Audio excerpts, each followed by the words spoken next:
بسم الله الرحمن الرحيم الحمد لله رب العالمين والصلاة والسلام على نبينا محمد وعلى آله وصحبه أجمعين سبحانك لا علم لنا إلا ما علمتنا إنك أنت العليم الحكيم وتب علينا يا مولانا إنك أنت التواب الرحيم ولا حول ولا قوة إلا بالله العلي العظيم اللهم إنا نسألك علما نافعا ورزقا طيبا وعملا صالحا متقبلا يا رب العالمين اللهم فقهنا في الدين وعلمنا التأويل.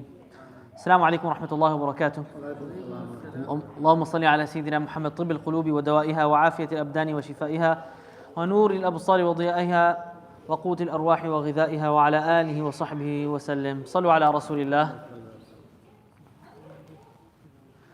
The chapter we're covering today connected, of course, continuing our series of the book called Tibyan by Al-Imam Al-Nawawi في آداب حملة القرآن. اللهم اجعلنا من حملة القرآن يا رب. This book is very important for students of Quran, for teachers of Quran. Continuing on the chapter 4, still related to the niyyah. Okay, the last time, the subtopic under niyyah, Imam An-Nawawi spoke about not having anything to do, not seeking a worldly objective, not seeking the dunya. Now connected to the niyyah, Imam An-Nawawi, he mentions, and I'll start from here. May Allah have mercy on Imam An-Nawawi. Say Ameen. May Allah bless us with His ulum.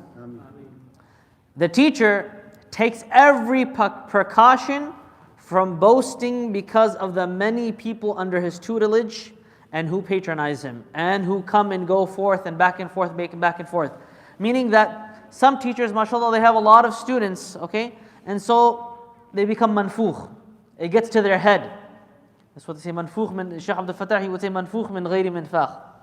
It gets to their head. You know, there's a statement, they say, كم طيرت طقطقة النعال من رقاب الرجال. طقطقة النعال, basically, like the more students that attract the teacher, the more slippers and sandals you hear hitting the floor, walking around him, asking him questions. If you've ever seen, you know, sometimes you go abroad and the shuyukh, they're not just by themselves, the students are always surrounding them. So wherever they're walking around them, you know, so all you hear is sandals. And you hear the students, they're walking around them, doing the suhbah of the shaykh and asking him questions the entire time. I mean, I used to see this myself in Medina all the time when people would literally walk with the shuyukh all the way until he goes in his car in the parking lot. They would not leave him, just asking questions back and forth, back and forth. That's how much hirs they had on ilm. And when I went to Pakistan and I visited Darul Uloom Karachi, I saw the same thing in there as well, where after class, Mufti Taqi, he finished, alhamdulillah, I got to attend the class. And then as he was leaving back to his own home, which is around the campus, in the campus, they were all surrounding Mufti Taqi Sahab, all the way until he basically got to that area, subhanAllah. So this is the hirs that the students would have. But some people, if they see too much of a crowd, if they have too much of a big following on social media, it starts to get to their head. Who am I? Look at me, you know, I have this, I have that. It gets to their head. You're not supposed to be doing that, you know, the ulama, they have two problems, two amrad that usually that they face. Riya, showing off, and also a niyyah al-fasida, doing things for other than the sake of Allah Azza wa Jal. Because the amal is already good. Talab al-ilm, ta'aleem al-nas, nashr al-khair, nashr al-da'wah, teaching Quran, teaching hadith. These are all the good things. But the thing that usually attacks this person of knowledge is the niyyah. We ask Allah subhanahu wa ta'ala to make us mukhlisan lahu din ya rabbil alameen. And then riya, to show off. These are the two things that shaitan tries to get. Shaitan, you know, the one who's on the street already doing shaitan's work, alhamdulillah, he's relaxing. He's like, shaitan is like, I don't have to worry on this guy. But the alim, shaitan's going to look for him. There's a very interesting story that I heard the other day, subhanallah. There was one righteous person, he said, I forget the exact story, but he basically said that he asked Allah for a dua, Ya Allah, I want to see shaitan. Interesting dua. It's a righteous man. He said, Ya Allah, I want to see shaitan. Allah accepted that dua and let him see shaitan, okay? This is narrated, I don't know. I heard it from one of my teachers. And then he saw shaitan. He's an old, tired man. Like, not tired man, just very tired. And he had a cane and he had like different things with him. He had a very tiny rope, okay? And he had a very thick one that was full of knots and very, very thick. And so he asked shaitan, like, what is this? What is this you have? What is this you have? And that tiny little, the string that he had, he said, oh, this is for the people that are, you know, doing my work already. I just pull it here and then they go. And then he said, okay, what about this big rope? He said, for people like you, the ulama, the amilin, the people that are righteous, I have to tie it. And I'm pulling it on them their entire life, hoping that one day this person will fall. You see, this was narrated. I mean, it's true though. Shaitan is after the one who's righteous, he's after the one who's scholarly, and this is how usually he gets him, through the niyyah, through the intention. May Allah subhanahu wa ta'ala, again, may Allah make us people of ikhlas. So the teacher, he's not supposed to be doing that, okay? Just looking, students to boast him, put him up, and not to become manfukh because of that. Yes, you have a following, Allah gave it to you. It could have been given to anybody else. Don't let it get to your head. The teacher, he is cautious of disliking his students reciting with someone else who offers them benefit. Ooh.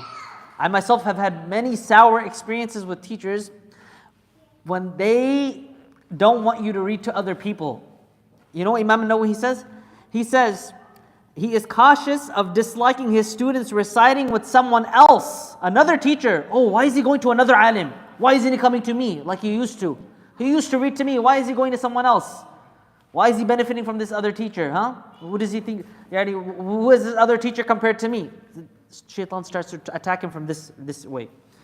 These afflictions and this is what Imam Nawawi said, put some jahilin, he calls them. He says, put some ignorant teachers to the test. He calls them jahilin. Not jahilin in their knowledge. Jahilin, they have ignorant in their ikhlas to the test. And they are clear indications of the evil intention and corrupt innermost metal of whoever possesses them. It's very scary.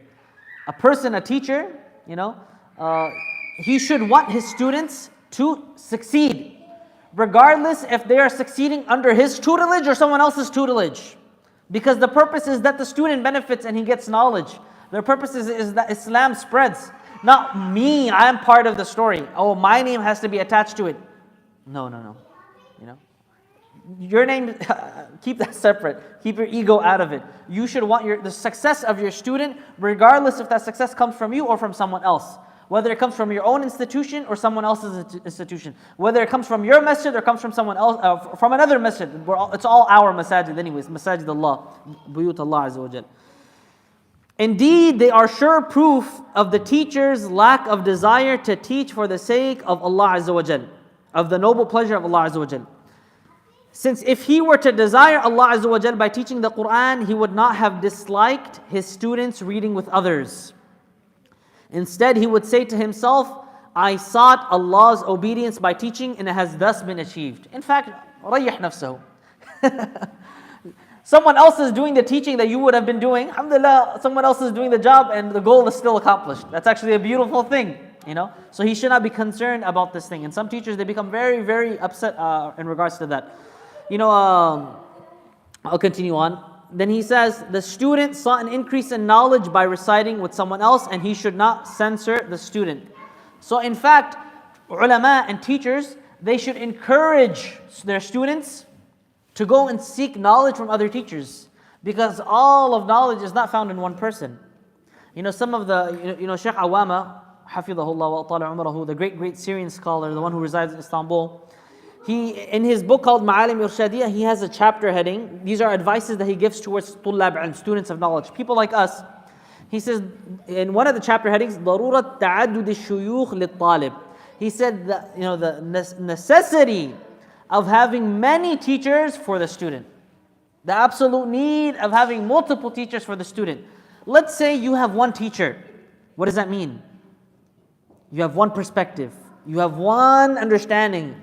Your vision is like this.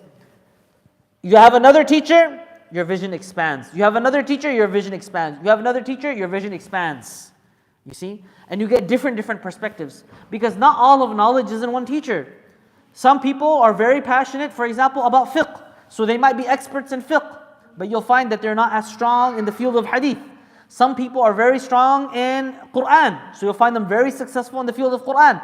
But you'll find that when it comes to the different firaq and aqidah, they might not be as strong. Some shuyukh might be really good when it comes to da'wah, how they teach, bringing students close. Some people are very good in tarbiyah, the spiritual guidance and tazkiyah that a student needs. Each teacher has something else to offer. Take from all of it. Be like the bee. كُلِي مِن كُلِّ الثَّمَرَاتِ. Eat from all of the fruits. فَاسْتُكِسُوا بِرَبِّكُمْ يَخْرُجُ مِن بُطُونِهَا. After eats from all of the fruits, then the shifa comes out from the honey. Then the shifa comes from the honey. Be like the bee. Take from everything, take from everything. You know, some of the scholars, Shaykh Awama, he mentioned that it's narrated, Hafidh al-Sam'ani, he had 7,000 teachers. You know, Abdullah ibn Barak, he had 4,000 shuyukh. You have to have lots of teachers, not just one person, but benefit from a great number of people. But doesn't mean, just to praise, I have 100 teachers, look at me, I studied with him, I studied with him, I studied with him. I did this, I did this. No. You should have a true, deep connection with a teacher and be very careful on who you choose as a teacher. Wallahi, some of those teachers that you choose might come to haunt you in the future. It's very true, even for your children. Some teachers that you choose for yourself or for your children may come to haunt you in the future. Let's say an abusive teacher who's very abusive in his words, abusive even with his, These are things that happen, and these are things I myself had to experience. But you learn through the process. You don't put yourself through that, because then it's just going to be like a sense of trauma. You want to be very careful as to who you choose as a teacher, not just in that regard, but even from an amana ilmiya perspective. Like, is this a scholar who actually acts with his knowledge, or is this kalam? Or is this a person who's truly living what he's saying? Or mashallah, he's teaching hadith and then you see him sitting in the hookah lounges and relaxed and drinking, I don't know what drinking. Being very careful as to who you choose as a teacher. And then when you choose that person as a teacher and you choose that person as a murabbi, then you don't want to just take his knowledge and just hear the words from him. You want to absorb every possible quality from this teacher. You want to hear how they talk and adopt that. You want to see how they dress and you want to adopt that. You want to see how they sit, you want to see how they walk. Because again, all of this goes back to, the sanad goes back to Rasulullah sallallahu alaihi wasallam, real ulama. You want to follow them in their akhlaq and every aspect and just absorb it. And then you could say, I'm a true student of that teacher. Many people, they like to claim, I'm a student of this shaykh, I'm a student of this shaykh. What did you study with them? Does he even know your name? Do you have a personal relationship with him? Alhamdulillah, of course, all tawfiq is from Allah subhanahu wa ta'ala. وَأَمَّا بِنِعْمَةِ رَبِّكَ فَحَدِّثْ. When I was in Medina, I had very incredible teachers. Some students, they were studying with dozens and dozens of shuyukh. I'm attending this class and this class and this class and this class and that class. Now, they have no connection with those teachers. If it is, it's very sathi, it's very surface level. I chose two people, Sheikh Abdullah Mas'ud and Sheikh Sa'id Baktash. Till this day, I have a deep, very personal relationship with them. To the point where they know even my family affairs. They know my father, my mother, my family, the situation. Sometimes I call them for advice. Sheikh, there's a wedding, what do I do? Should I go? This, that. You have a deep, deep personal relationship with them. Not just something that's surface level. You try to take everything and absorb everything from them. That's what our shuyukh taught us. So that is what we should do. And teachers should encourage that as well. That don't just benefit from me. There's an alim, there's another shaykh who can provide this value. Go and study with him. There's an institution that teaches this. Go and study with them. This is how the teacher should be. And this is how the student should be as well. That you try to benefit from many, many sources and not limiting yourself to just one. Okay? But when you limit, and when you have those many sources, don't just make it against surface level. Have deep relationship with that teacher and try to have utmost ikhlas with your relationship with your ustad. Then Imam al-Nawawi, he mentions a narration that's narrated in Musnad al-Darimi. Musnad al-Darimi, Shaykh Hamid Akram, during the days I was there in Medina, he was teaching, he was going over this book. Unfortunately, I didn't attend it. I look back and I'm like, man, I wish I would have attended that class. Musnad al-Darimi, he mentions there's a narration about whom there is a consensus on his profound learning and leadership. This is about Imam al-Darimi. That Ali radiallahu an, say radiallahu an, he said, O bearers of knowledge, act according to your knowledge. Since the scholar, the real scholar, is the one who acts according to what he has learned and whose knowledge corresponds to his action. And Ya Allah, we ask you for ilm with amal, Ya Rabb. Ilman nafi'a wa amalan salihan mutaqabbala. Not ilm without amal. We ask you, Ya Allah, with ilm and amal. And then he continues to say, there will be groups who possess knowledge that does not go beyond their collarbones. What does that mean? It's just regurgitating in their mouths. It doesn't reach the heart. The knowledge has to reach the heart. Their action contradicts their knowledge. Their inward state contradicts their outward. They sit in circles vying with one another, hilaq, until a man becomes angry with the one he sits with, And so he sits with someone else, leaving the other behind. Their actions in these assemblies of theirs do not ascend to Allah Azza wa Jal. They do not ascend to Allah subhanahu wa ta'ala. That's why it's very important that whatever we learn, we try to do tatbiq of it. We try to practice it immediately. We try to practice it immediately. Anytime you learn a hadith, anytime you learn something in fiqh, anytime you learn something in the Quran, ask yourself, how can I do amal of it? Not just learning, but to do amal of it. We ask Allah subhanahu wa ta'ala. Again, the first people that will be held accountable are the scholars. And the account that Allah is going to hold the scholars to is much more difficult than He's going to hold regular laymen. You know why? Because the scholar, he has all this knowledge. Despite having all this knowledge, you chose to not go and practice? Ajib. And then he mentions, it is rigorously authenticated that Imam al-Shafi'i, rahimahullah wa radiyan, say that, rahimahullah. He said, I hope that people learn this knowledge, his knowledge, meaning his knowledge in his books, with the condition that they do not attribute a single letter of it to me. He says that I wish that people can learn the knowledge that I'm spreading, the fiqh, the hadith, the this, the that, and not to say that, oh, Imam al-Shafi'i said this, Imam al-Shafi'i said that. He said, I want them to learn the knowledge without having my name associated to it. SubhanAllah. That's how much ikhlas they had. They didn't care if my name is mentioned, if it's not mentioned. They just cared that deen Allah Azza wa Jal is being spread. They just cared that the students are getting the proper ilm. That's all they cared about. If it's coming from them or if it's coming from someone else, doesn't matter. That's how much ikhlas that these ulama had, and that's how much ikhlas we should have. But that doesn't mean that now things that a person does, that they don't attribute their names to it. Because remember, through names, you understand the status and the credibility of that work. Now let's say I give you a book in hadith. I said, here's this book of hadith. Some random person wrote it, you're not going to really pay attention to it. But if I told you Imam al-Nawawi, he brought this collection, ooh, what is that going to tell you? This book is credible. This book is written by a scholar. It's collected by a scholar. That means I can rely on it, right? So sometimes, people will mention opinions, but they won't say the opinion belongs to who. They'll say the ulama said, the scholar said. That's not accurate. That's who are you playing with? Which scholars are you saying? Name the people, right? This is amana ilmiya. That if you're going to claim something and if you're going to say something, then let me know who the source is and what the source is and where the hadith is. Some people say, oh, hadith says this. Okay, what hadith book? Oh, this hadith. No, tell me what the source is. Tell me what the source is. What book did you hear it from? What scholar did you hear it from? And even, sometimes you'll find many books that are written in the past that you don't even know who the scholar is. You don't even know who the scholar is that wrote it, Out of ikhlas, sometimes they wouldn't mention their names. But really, a person should, if you write something, you should attribute your name to it. Because it gives it credibility, and we know what's the background of the author of this book. What's the background of the person who established this institution. Put names to these things. It's very important. Out of amana ilmiya, not because I want my name to be spread, I want my name to be known, this and that, right? For example, if I'm teaching a class in tafsir, or in fiqh, or whatever, and you don't know that I have a background in Sharia from Medina, and then how are you going to know that I'm a reliable source to take from? You have to ask, who are your teachers? What institutions did you come out from? What teachers allow you to teach? Right? So these are also very important things. That doesn't take away from ikhlas. That in fact is from al-amana al-ilmiya. But at the same time, a person in his heart, he knows that I don't care if my name is mentioned or not. We ask Allah subhanahu wa ta'ala for al-ikhlas, Ya Rabbil Alameen, to make us true students of Quran and to allow us to benefit from not just one teacher but all teachers, inshaAllah ta'ala. Wa sallallahu ala Sayyidina Muhammad wa Nabina Muhammad wa ala alihi wa sahbihi ajma'een. Assalamu alaikum wa rahmatullahi wa barakatuh.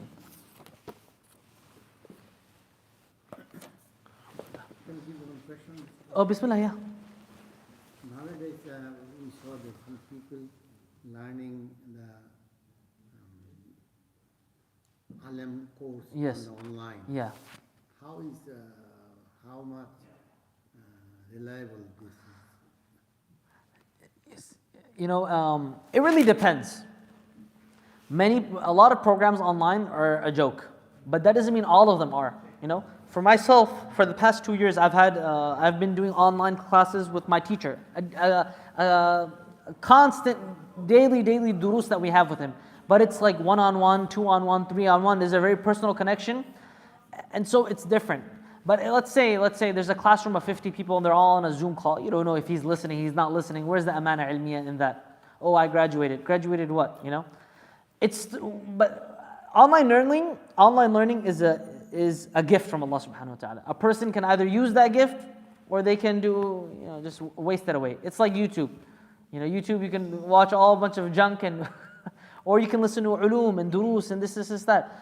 For myself, I have been following so many of my teachers and their classes online just because of YouTube. So these are, it really depends on the student. You can't just make a general statement. Barakallahu feekum. But there has to be suhbah as well. There has to be at least some time that they spent with a teacher and a sheikh. That is a very important aspect of,